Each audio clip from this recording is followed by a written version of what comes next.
আজি এই সংবাদমেলখন আমি আয়োজন কৰিছিলোঁ। প্ৰসংগ হ'ল ৬ জনগোষ্ঠীৰ জনজাতিকৰণ। আজি দুদিন ধৰি পেলাই আমি লক্ষ্য কৰিছোঁ বিৰোধী দলৰ কিছু নেতা আৰু ৰাজনৈতিক দলে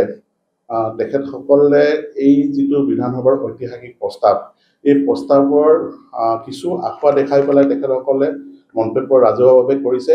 আৰু অসমবাসীক তথা বিশেষকৈ এই ৬ জনগোষ্ঠীৰ যিসকল লোক আছে বা নেতাসকল আছে, যিবোৰ সংগঠন আছে, তেখেতসকলক বিভ্ৰান্তিমূলক মন্তব্যৰে ভুল পথে পৰিচালিত কৰিবলৈ চেষ্টা কৰিছে। যোৱাকালি আমি দেখিবলৈ পালোঁ গৌৰৱ গগৈও আজি কিছু মন্তব্য দেখিলোঁ আৰু যোৱাকালি লুৰিণজ্যোতি গগৈৰো আমি মন্তব্য দেখিছোঁ। লুৰিণজ্যোতি গগৈয়ে আমাক প্ৰত্যাহ্বান জনাইছে যে কৈছে যে এই যিটো প্ৰস্তাৱ, যি প্ৰস্তাৱক আমি ঐতিহাসিক প্ৰস্তাৱ বুলি কৈছোঁ, যিটো অসমৰ বিধানসভাত পাৰিত কৰিলে, ললিপপ বুলি কৈছে। আমি তেখেতৰ প্ৰত্যাহ্বান গ্ৰহণ কৰিছোঁ। লুৰিণজ্যোতি গগৈ মই ভাবোঁ যে এজন ভাল আন্দোলনকাৰী, কিন্তু লুৰিণজ্যোতি গগৈ ৰাজনীতিত এতিয়াও নতুন পৰিপক্ক হোৱা নাই, অ ক খ শিকি আছে। লুৰিণজ্যোতি গগৈ ভালদৰে জনা উচিত যে বিধানসভাৰ পৰা যেতিয়া এটা প্ৰস্তাৱ পাৰিত হয়, প্ৰস্তাৱ পাৰিত হোৱাৰ পিছত সংসদত যায়, সংসদত বিভিন্ন ধৰণৰ কিছু প্ৰচেছ থাকে, প্ৰচেছৰ মাজেদি গৈ পেলাই এই প্ৰস্তাৱ তাতো সংসদত অধিৱেশনত তেখেতসকলে পাৰিত কৰে। আৰু এটা কথা জনা উচিত, কেন্দ্ৰীয় চৰকাৰ, NDA চৰকাৰ, ভাৰতীয় জনতা পাৰ্টীৰ নেতৃত্বত আদৰণীয় প্ৰধানমন্ত্ৰী মোদীজীৰ নেতৃত্বত আমাৰ চৰকাৰ, আৰু দুয়োটাই সদন, আজি লোকসভাই হওক ৰাজ্যসভাত আমাৰ সংখ্যাগৰিষ্ঠতা। তাৰ উপৰিও আৰু এই প্ৰস্তাৱক বিভিন্ন আজি বিৰোধী দলে আমাক সঁহাৰি জনাইছে। গতিকে আমি নিশ্চিত যে শীতকালীন অধিৱেশনত এই প্ৰস্তাৱ পাৰিত নহ'লেও বা আইন হিচাপে পাছত নহ'লেও আমাৰ যিটো শীতকালীনৰ পাছত যিটো বাজেট অধিৱেশনত নিশ্চয় এই প্ৰস্তাৱ গ্ৰহণ হ'ব, পাৰিত হ'ব আৰু এখন আইন হিচাপে এই যি ৬ জনগোষ্ঠীৰ যিটো জনজাতিকৰণ এখন আইনত পৰিণত হ'ব। কাৰণ বাজেট অধিৱেশনত এনে কোনো বাধা নাই যে বাজেটৰ উপৰিও আন কোনো বিল আনিব নোৱাৰে। গতিকে মই লুৰিণজ্যোতি গগৈক প্ৰত্যাহ্বান জনাইছোঁ, এখন আমি আইনত পৰিণত কৰিব পাৰিম। আমাৰ দৃঢ় বিশ্বাস, আমাৰ ৰাজনীতিক, আমাৰ যিটো পলিটিকেল উইলটো আছে। দ্বিতীয়তে গৌৰৱ গগৈ ডাঙৰীয়াক মই মন কৰিছোঁ যে তেওঁ আজি বিশেষকৈ যোৱাকালি সংবাদ মাধ্যমত কৈছিলে আৰু আজি বাতৰি কাকত পৰিৱেশন হৈছে, তেওঁ কৈছে যে এই অধিৱেশনত তেনেধৰণৰ কোনো প্ৰস্তাৱ নাই, জনজাতিকৰণৰ ওপৰত কোনো ধৰণৰ প্ৰস্তাৱৰ তেখেতে দেখিবলৈ পোৱা নাই। কিন্তু মই গৌৰৱ গগৈক আজি যোৱা দুদিনমান ধৰি পেলাই অটো চতুৰালীৰে তেখেতে এই প্ৰস্তাৱক তেখেতে কেনেধৰণে বিৰোধ কৰি আছে, যে তেখেতসকলৰ কি হৈছে, তেখেতসকলে প্ৰথমতে যেতিয়া এই প্ৰস্তাৱ যেতিয়া পাৰিত হ'ল, তেওঁ ভাবিছিলে যিসকল সংগঠনে আজি ইমান দিনে ধৰি পেলাই আন্দোলন কৰি আছিলে জনজাতিকৰণৰ কাৰণে আগ্ৰাহ্য কৰিব বুলি, যেনেধৰণে এই প্ৰস্তাৱ যেতিয়া অসম বিধানসভাত পাৰিত হ'ল, ডক্টৰ হিমন্ত বিশ্ব শৰ্মা ডাঙৰীয়াৰ বলিষ্ঠ নেতৃত্বত আজি বিভিন্ন সময়ত বহু বছৰ ধৰি পেলাই বিভিন্ন সংগঠনৰ লগত আলোচনা কৰাৰ পাছত বিজ্ঞানসন্মত এটা প্ৰস্তাৱ যোগে সকলোৰে গ্ৰহণযোগ্যতা থকাকে এই প্ৰস্তাৱ এটা বিধানসভাত দাঙি ধৰিলে আৰু পাৰিত হ'ল। আৰু তাৰ পিছতে যিসকল সংগঠন আছিলে আজি ৬ জনগোষ্ঠীৰ জনজাতিকৰণৰ কাৰণে আন্দোলন কৰি আছে, তেখেতসকলে যেনেধৰণে আদৰণি জনালে, যেনেধৰণৰ উল্লাস,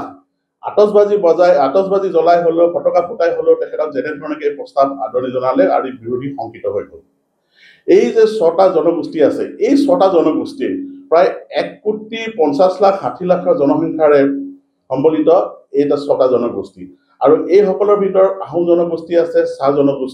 জনজাতি আছে। তেখেতসকলৰ আজি কংগ্ৰেছৰ বিশেষকৈ স্বাধীনতাৰ পাছত সৰহসংখ্যক সময় কিন্তু আহোম জনগোষ্ঠী আৰু চাহ জনজাতিসকলে সকলো সময়তে তেখেতসকলক সমৰ্থন জনাই আছিলে, আৰু স্বাধীনতাৰ সময়ত সৰহসংখ্যক সময় কিন্তু কংগ্ৰেছে অসমত শাসনভাৰত আছিলে। গতিকে কি হৈছে, এই যেনেকে ধৰণকে আজি তেখেতসকলে দেখিবলৈ পালে যে তেখেতসকলে যিসকলে আন্দোলন কৰিছিলে জনজাতিৰ কাৰণে যেনেধৰণকে গ্ৰহণ কৰিলে, গ্ৰহণযোগ্যতাটো দেখি তেখেতক শংকিত হৈ গ'ল। তেখেতসকলৰ যিখিনি সমৰ্থন আছিলে এই যে প্ৰায় ৬টা জনগোষ্ঠীৰ প্ৰায় ১.৫ কোটি জনসাধাৰণৰ, যিখন তেখেতসকলৰ ভৰি তলৰ মাটি আছে, এইখিনি মাটিও যেন তেখেতৰ হাতৰ পৰা যোৱা যেন অনুভৱ হ'ল। বিশেষকৈ কংগ্ৰেছ দলৰ শংকিত হৈ পেলাই এটা হেঙাৰ হিচাপে চেষ্টা চলাইছে তেখেতে, যাতে এই প্ৰস্তাৱটো কেন্দ্ৰীয় বিভিন্ন ধৰণৰ আখৰবিলাক উলিয়াই পেলাই যাতে কেন্দ্ৰত যেতিয়া সদনত যেতিয়া আমাৰ শীতকালীন অধিৱেশনৰ পাছত হয়তো শীতকালীন অধিৱেশনত যদি উত্থাপন নহয় এই প্ৰস্তাৱ, আৰু তাৰ পাছৰ যিটো বাজেট সেশন হ'ব বাজেট সেশন নিশ্চয় এইটো প্ৰস্তাৱ উত্থাপন হ'ব যাতে প্ৰস্তাৱটো পাৰিত হয় তাৰ কাৰণে তেখেতসকলে হেঙাৰ হিচাপে প্ৰস্তাৱটো যাতে পাৰিত নহয় তাৰ কাৰণে হেঙাৰ হিচাপে থিয় হ'বৰ কাৰণে কংগ্ৰেছ আৰু কিছু সংখ্যক বিৰোধী দলে চেষ্টা চলোৱা যেন আমাৰ অনুভৱ হৈছে গতিকে বিশেষকৈ এই 6টা জনগোষ্ঠীৰ লোকসকলক আমি অনুৰোধ জনাইছো যে চিনাক্তকৰণ কৰিব লাগে কোনবিলাক ৰাজনীতি দল আৰু কোন কিজন নেতাই এই যিটো প্ৰস্তাৱক অতি চতুৰালিকৈ তেখেতসকলে বিৰোধ কৰি আহিছে বিভিন্ন ধৰণৰ আঁকোৱাবিলাক উলিয়াবলৈ চেষ্টা কৰিছে হয় ক'ৰবাত এটা দুটা আঁকোৱা থাকিব পাৰে ইভেন আনকি আজি আমাৰ আদিত্য খাকলৈ ডাঙৰীয়া আজি ট্ৰাইবেল সংঘৰ তেখেত হৈ গ'ল অগ্ৰণী নেতা তেখেতৰ নেতৃত্বত ট্ৰাইবেল সংঘৰ বিভিন্ন ধৰণৰ আলোচনা আজি চৰকাৰৰ লগত চলোৱাৰ পিছত ট্ৰাইবেল সংঘৰ বহুবিলাক পৰামৰ্শ আমাৰ এই বিজ্ঞানসন্মত হিচাপে এই প্ৰস্তাৱ যিটো বিধানসভাত দাঙি ধৰি পেলাই পাৰিত কৰা হ'ল জনগোষ্ঠী 6টা জনগোষ্ঠীক জনজাতি কৰিবৰ কাৰণে তাতে আদিত্য খাকলাৰীহঁতৰো বিভিন্ন সময়ত পৰামৰ্শৰ ভিত্তিত কিছুমান কাম কৰা হৈছিলে প্ৰস্তাৱ গ্ৰহণ কৰা হৈছিলে গতিকে আজি আদিত্য খাকলাৰী ডাঙৰীয়া আৰু এটা কথাও কৈছে তাৰ কাৰণেও আজি শংকিত হৈ পৰিছে আজি বিৰোধী নেতাসকল আদিত্য খাকলাৰী ডাঙৰীয়াই কৈছে সৰ্বসাধাৰণতে ভাৰতত ৰাজ্যৰ বিধানসভাত যিমানবিলাক প্ৰস্তাৱ হয় সাধাৰণতে সংসদত সেইবিলাক আগ্ৰাহ্য নহয় গতিকে ইয়াতে বুজা যায় যে আজি যিটো প্ৰস্তাৱ জনজাতিকৰণৰ কাৰণে এটা 6টা জনগোষ্ঠীৰ জনজাতিকৰণৰ কাৰণে কৰা হৈছে নিশ্চিতভাৱে এইটো এখন আইন হিচাপে পৰিণত হ'ব আৰু সেইকাৰণে বিৰোধীয়ে তেখেতসকলৰ নিজৰ ভৰিদৰ যিখন মাটি আছে মাটিখন হেৰুৱাৰ ভয়তে আজি বিভিন্ন ধৰণে তেখেতসকলে আফৱাবিলাক উলিয়াই পেলাই তেখেতসকলে যিমান পাৰে এটা হেঙাৰ হিচাপে থিয় হ'বলৈ চেষ্টা কৰিছে গতিকে লুৰিণজ্যোতি গগৈ যিহেতু ললিপপৰ ৰাজনীতি বুলি কৈছে আমি প্ৰত্যাহ্বান আনিছোঁ ভাৰতীয় জনতা পাৰ্টীয়ে যে এই প্ৰত্যাহ্বান তেখেতে গ্ৰহণ কৰক আৰু শীতকালীন অধিৱেশনত নহ'লেও বাজেট সেশনত যে এখন আইনত পৰিণত হ'ব আৰু 6টা জনগোষ্ঠীক যে জনজাতি হিচাপে তেখেতসকলক চিহ্নিত কৰা হ'ব এইটো নিশ্চিত দ্বিতীয়তে গৌৰৱ গগৈ পিতৃ তৰুণ গগৈ ডাঙৰীয়া অসমৰ 15 বছৰ কাল মুখ্যমন্ত্ৰী হৈ আছিলে বিৰোধী দলৰ দলপতি দেৱব্ৰত শইকীয়া তেখেতৰ পিতৃ অসমত 8 বছৰ ধৰি পেলাই মুখ্যমন্ত্ৰী হৈ আছিলে তাৰ মানে কংগ্ৰেছৰ শেষৰ দুজন মুখ্যমন্ত্ৰীৰ পুত্ৰ আজিৰ দিনত সক্ৰিয় ৰাজনীতিবিদ আৰু তেখেতসকল যেতিয়া মুখ্যমন্ত্ৰী হিচাপে পিতৃ আছিলে তৰুণ গগৈ আৰু হিতেশ্বৰ শইকীয়া ডাঙৰীয়া দুইজন পুত্ৰ আজি দেৱব্ৰত শইকীয়া আৰু গৌৰৱ গগৈ এক্টিভ সক্ৰিয় ৰাজনীতিবিদ আছিলে তেখেতসকলৰ ভূমিকা কি মই প্ৰশ্ন কৰিছো যে জনজাতিকৰণৰ ক্ষেত্ৰত তেখেতসকলৰ এখন সাজেশ্যন পেপাৰ দেখাওক যে জনজাতি কৰিবৰ কাৰণে এই 6 জনগোষ্ঠীয়ে যে ইমান দিন আন্দোলন কৰি আছে তেখেতসকলৰ এইটো এটা সমাধান সূত্ৰ হিচাপে আমি দিছো আজি আমি ভাৰতীয় জনতা পাৰ্টীয়ে এটা সমাধান সূত্ৰ আমি উলিয়াই দিব পাৰিলো ডক্টৰ হিমন্ত বিশ্ব শৰ্মা ডাঙৰীয়াৰ নেতৃত্বত আৰু ইয়াৰ ফলতে কি হ'ল তাৰ গ্ৰহণযোগ্যতা আপোনালোকে দেখা পাইছে গতিকে তেওঁলোকেতো আজিলৈকে এখন পেপাৰ আৰু তাতে আটাইতকৈ ডাঙৰ কথাটো হ'ল কি যে এই যে 6টা জনগোষ্ঠীৰ ভিতৰত আহোম সম্প্ৰদায়সকলেও জনগোষ্ঠী হিচাপে তেখেতসকলেও জনজাতি হিচাপে তেখেতসকলে দাবী জনাই আহিছিলে আৰু দুইজনে মুখ্যমন্ত্ৰী কংগ্ৰেছৰ শেষৰ দুইজন মুখ্যমন্ত্ৰী আহোম সম্প্ৰদায়ৰ আৰু আহোম সম্প্ৰদায়ৰ তেখেতসকলৰ হিচাপে গৌৰৱ গগৈ ডাঙৰীয়া দেৱব্ৰত শইকীয়াই যিহেতু আন্দোলন কৰি আছিলে সেই নিজৰ যিটো জনগোষ্ঠী তেখেতসকলৰ জনজাতি হিচাপে চিহ্নিত কৰিব পৰাকে তেখেতসকলক কিবা এটা সাজেশ্যন পেপাৰ চৰকাৰক দিছে জানো আজি এখন পেপাৰ তেখেতসকলে উলিয়াই দিয়ক মই তেখেতসকলক প্ৰত্যাহ্বান জনাইছোঁ যে তেখেতসকলে এখন পেপাৰ যে চৰকাৰলৈ তেখেতসকলে আগবঢ়াইছিলে পৰামৰ্শ হিচাপে গতিকে আজি বিৰোধী খুব শংকিত হৈ আছে বিৰোধী শংকিত হোৱাৰ কাৰণ হ'ল তেখেতসকলৰ যিখিনি আজি স্থিতি এই স্থিতি তেখেতে যি গ্ৰহণ কৰিছে ইমান দিনে কৰি আহিছে কাৰণ আজি মই যে কৈছোঁ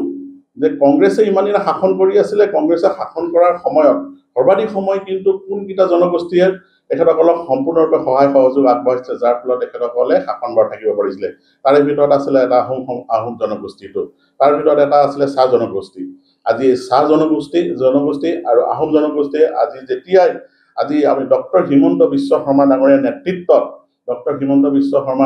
নেতৃত্বত আজি চৰকাৰে যিটো প্ৰস্তাৱ আজি বিধানসভাত আনিলে এই প্ৰস্তাৱ যেতিয়া পাৰিত হ'ল তেখেতসকল কিন্তু শংকিত হৈ পৰিলে যিখন ভৰিতলৰ মাটি আছে সেইখিনি তেখেতসকলৰ পৰা আঁতৰি যোৱা ভয় গতিকে মই তেখেতসকলক বিশেষকৈ এই 6 জনগোষ্ঠীৰ যিসকল জনসাধাৰণ আছে তেখেতসকলক মই অনুৰোধ জনাইছোঁ আপোনালোকে চিনাক্তকৰণ কৰক কোনবোৰ নেতাই থুলমূল নেতাই এই প্ৰস্তাৱক হেঙাৰ হিচাপে থিয় দি পেলাই যাতে সংসদত যাতে পাৰিত কৰিব নোৱাৰে তাৰ কাৰণে বিভিন্ন ধৰণৰ কাৰ্যসূচী চলাইছে সেইসকলক আপোনালোকে চিনাক্ত কৰক আৰু ৰাজনৈতিকভাৱে তেখেতসকলক শিক্ষা দিবৰ কাৰণে মই এইসকল জনসাধাৰণক বিশেষকৈ অসমৰ জনসাধাৰণৰ লগতে এই যে 6 জনগোষ্ঠী আছে জনগোষ্ঠীসকলক মই তেখেতসকলক অনুৰোধ জনাইছোঁ আৰু শেষত অখিল গগৈ সম্পৰ্কত যদিও অখিল গগৈ বহু ধৰণৰ লম্পজম্প কৰি আছে বিভিন্ন ধৰণৰ এই প্ৰস্তাৱৰ সম্পৰ্কত কথা কিছুমান কৈ আছে মই অখিল গগৈ আজি কিছুদিনৰ পৰা দেখিবলৈ পাইছোঁ যিটো তেখেতসকলৰ শৰীৰ শৈলী যেন কোনোবা এটা সময়ত যেন তেখেতৰ মগজুৰ বিকৃতি ঘটিছে আৰু তেনেধৰণৰ ব্যক্তিৰ সম্পৰ্কত কোনো ধৰণৰ মন্তব্য দিবলৈ মই অমান্তি হৈছোঁ আজি মই ঈশ্বৰৰ ওচৰত প্ৰাৰ্থনা কৰিছোঁ তেখেতৰ যদিহে মগজুৰ বিকৃতি ঘটিছে চিকিৎসকৰ পৰামৰ্শ লৈ পেলাই তেখেতে আকৌ সুস্থ হওক অসমৰ ৰাজনীতিত তেওঁ এজন নেতা হিচাপে এজন গঠনমূলক কিছু কথা তেখেতসকলে নিজে ব্ৰতী কৰি পেলাই অসমখন উন্নতি হোৱাৰ ক্ষেত্ৰত সহায়ক হওক শেষত আৰু এটা কথা মই ক'ব বিচাৰিছোঁ আমি গণতন্ত্ৰত বিৰোধীৰ এটা গঠনমূলক ভূমিকা থাকে আজি এই ঐতিহাসিক প্ৰস্তাৱক তেখেতসকলে নেতিবাচক সঁহাৰি নিদি ইতিবাচক যদি সঁহাৰি দিয়ে তেখেতসকলে যিসকলে এই জনগোষ্ঠীৰ লোকসকলে আজি ইমান দিনে আজি প্ৰায় 40-45 বছৰ ধৰি আন্দোলন কৰি আছিলে তেখেতসকলে যি সঁহাৰি পালে যি আজি তেখেতসকলৰ আদৰণি জনাইছে এই প্ৰস্তাৱক তেখেতসকলৰ বিৰোধী যিসকল নেতা আছে আজি লুৰিজ্যোতি গগৈ কওক গৌৰৱ গগৈ কওক আজি অখিল গগৈ কওক আজি দেৱব্ৰত শইকীয়াকে কওক সকলোকে অনুৰোধ কৰিছোঁ আৰু গোটেইকেইজনে এই 6 জনগোষ্ঠী আন্দোলন কৰা এটা জনগোষ্ঠীত আহোম সম্প্ৰদায়ৰ পৰা অহা গতিকে তেখেতসকলক অনুৰোধ কৰিছে ইতিবাচক সঁহাৰি দিয়ক গতিকে ৰাইজে কিছু পৰিমাণে হ'লেও তেখেতসকলৰ যিটো আজি চৰকাৰক যেনেকৈ ভূয়সী প্ৰশংসা কৰিছে চৰকাৰৰ যি প্ৰস্তাৱত যেনেকৈ আজি আদৰণি জনাইছে তেখেতসকলেও নিশ্চয় অকণমান হ'লেও তেখেতসকলৰ ৰাইজৰ সঁহাৰি লাভ কৰিব গণতন্ত্ৰত আমি বিচাৰোঁ শক্তিশালী গণতন্ত্ৰ হ'বৰ কাৰণে বিৰোধী গঠনমূলক কিছুমান ভূমিকা আৰু তেখেতসকলৰ ভূমিকা নেতিবাচক হওক ইতিবাচক হওক নেতিবাচক নহওক এই আমি আশা কৰিছোঁ আৰু বিশেষ ক'বলগীয়া নাই যদি আপোনালোকক কিবা সুধিব লগা আছে আপোনালোকে সুধিব পাৰে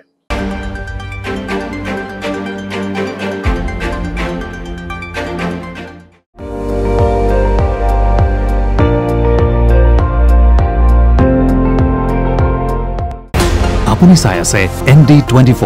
সৰ্বশ্ৰেষ্ঠ নহয় সৰ্বোত্তমৰ দৌৰ